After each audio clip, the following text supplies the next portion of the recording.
Hello everyone and welcome back to the channel for another video. So today we're going to be creating kind of a romantic garden up here in Ancient's Landing. Now this is the last spot in Ancient's Landing I had to decorate, and I was debating for a long time what to put here, but because of the really beautiful well we have, I wanted to create something kind of whimsical and fairy-like. So I decided to go with a kind of simple romantic garden, and I just kind of used all the items we got recently to create this look. So when we first go in, as you can see, this area I hadn't put anything in yet, and I started debating what items I wanted to use. I knew I wanted to use a lot of the new items like the Hercules benches as well as the fountains and archway from the star path, so I kind of went in and dotted those about where I thought they would work and kind of figured out what items I wanted to use before I rearranged everything to where I wanted it to go.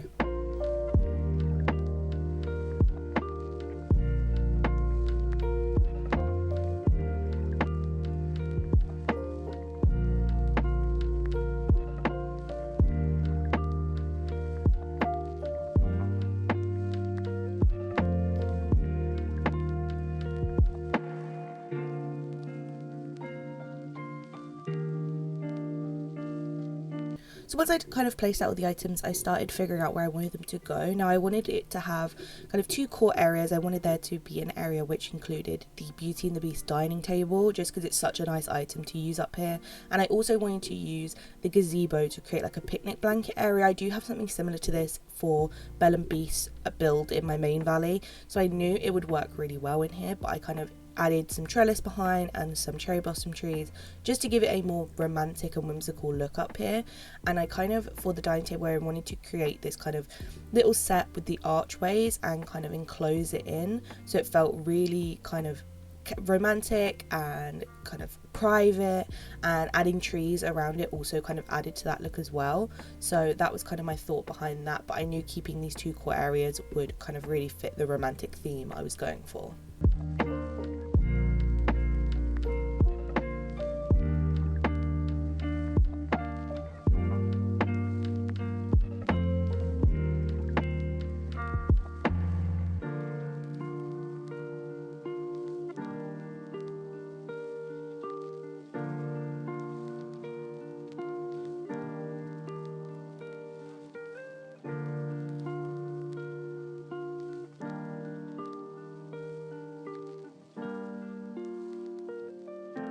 Now once everything was kind of in the place I thought I wanted it to go, I added in some pathway. I just went for the ancient brick pathway as it really matches the kind of natural floor we get in this biome anyway. So it means that I don't have to kind of do the path all the way extended. I can kind of miss out the bits where there's already pathway kind of blocked in naturally in the game biome.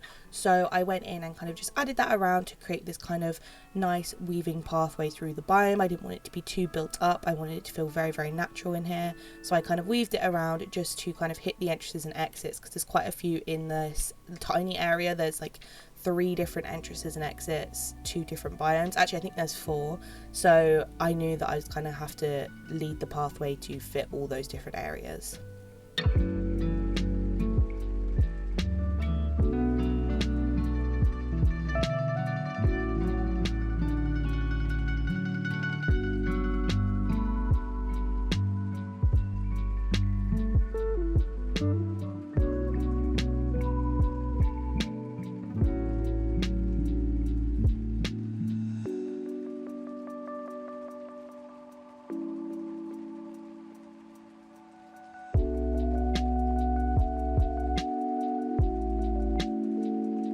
Now once I'd done the pathway, I went in and obviously added trees. Now in here it was kind of obvious I was just going to use the Ancient Landing trees, as it really obviously fits the rest of the biome.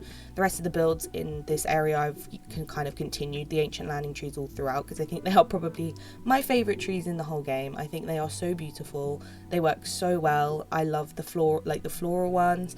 I just think they're just really lovely. So I did add those all about to kind of make the area feel very covered over, very private, and also give it a very natural look. I did have to reposition some things just to kind of fit trees in behind, and I do add some other types of trees at some point as well, but for now I went in with kind of these bigger trees to block in the space, as these trees are quite massive, so you have to kind of figure out where they're going to go. But I kind of went in with those and figured out the layout before adding anything else.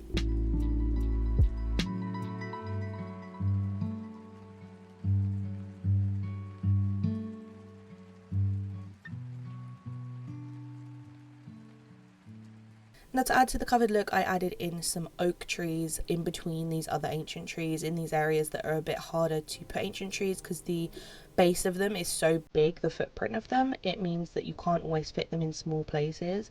So the oak trees kind of just allowed me to keep the covered over look using a different type of tree, plus they are also this dark green. It all just blends in really well and keeps that kind of same theme going throughout. And then I went in and added in my bushes and foliage. I went for more of the darker plants, so the Forest of Valor ones as well as the Glade of Trust ones. I wanted them to kind of have a similar vibe to my forest in the main valley, as it kind of just fits Ancients Landing's theme. And I went in and kind of just dotted them around the pathways, kind of broke everything up and gave it a really overgrown look.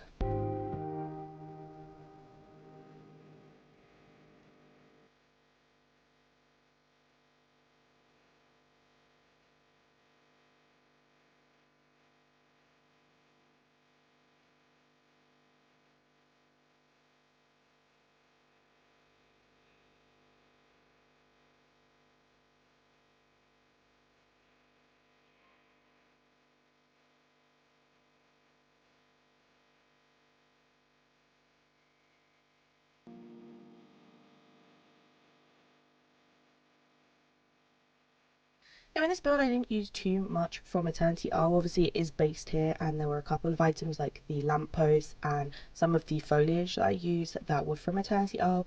However, this is something that could easily be made just using the base game. I feel like it would work really well in the forest or even in the meadow. I think it would create like a really beautiful kind of whimsical area, and I feel like it could easily be achieved with just the base game. So do not worry if you don't have the DLC. Obviously the location of it and everything wouldn't be possible without it, but it is not essential to create a kind of just a romantic kind of mystical garden.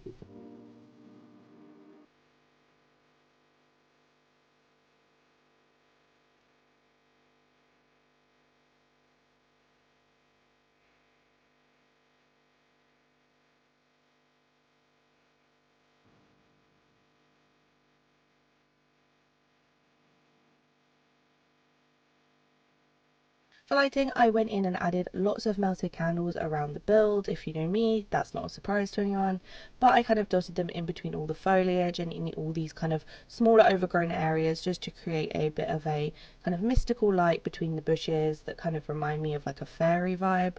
But I feel like they are just also very romantic, so I did dot those around before I added some pink lampposts hidden between the trees. Now the reason I did this was so that the biome during night and sunset would kind of have this really simple pink glow behind all the trees, and it kind of just adds to the romantic look. It makes you feel like it is a bit more of a romantic area, and it actually worked really well. I didn't want them on the main pathway because I didn't want them to kind of block everything out, but I wanted to hide them away. And then I went in and added a bunch of flowers. I went for pink flowers, lots of roses, lots of the light up ones from Ancients Landing, and I mainly went for red, pink and white, obviously just to fit the kind of romantic theme up here. The roses are kind of an obvious choice, but I wanted to kind of just have a bit of a variety and dot those about between all the foliage. So this is the final build I will walk you through. I did make it sunset just so you can see everything lit up. I think it's a bit nicer that way. As we come out from the entrance here, we obviously on the left have our piano. I did keep the hologram station here. I know it's a bit odd, but we might need it. So next up we have the piano, the kind of little tea station area with the table, and the picnic blanket underneath the gazebo. This is such a cute spot, and I put the little star projector behind. It just looked really sweet in here. And then that is our exit out to the other section. Now as we continue down into the main area, we obviously have our little seating area with the Hercules benches and the fountain. I just think this is such a cute little seating spot, and it just worked really well with the pink flowers. And on the right opposite that we have our little grand dining table area. I think this is just such a romantic spot. It just looks so sweet in here and worked actually better than I thought it would. Continuing on, I just popped a little rustic water pump in the middle just to kind of fit the theme, and then like an extra little bench over here by the well, which is just such a beautiful well. I felt like I had to decorate like this around it. We then have our two exits down to the lower docks area with just a little bench and a bike and just some more decoration. So this is the final build. As I said before, I wanted to create just this very romantic, very bright area, and I think I managed to achieve that. I'm happy that this well in this area has some nice decor to go with it, because it is honestly my favourite well in the game. I hope they do more like this. So that is the final build. Let me know down below what you think, if there's anything you think I could change or add, or anything else you want to see on the channel. I am slowly getting through Eternity Isle. I've got the whole of Ancient's Landing decorated now. I have finished the Glittering Dunes as well. So now it is just a couple of spots in the jungle that I need to finish before I can do a full kind of completed Eternity Isle tour for you. So if there's anything you want to see built in the jungle or any suggestions you have, do let me know down below. Make sure you like and subscribe, and thank you so much for all the support on the channel. I appreciate it, and I will see you in the next one. Bye.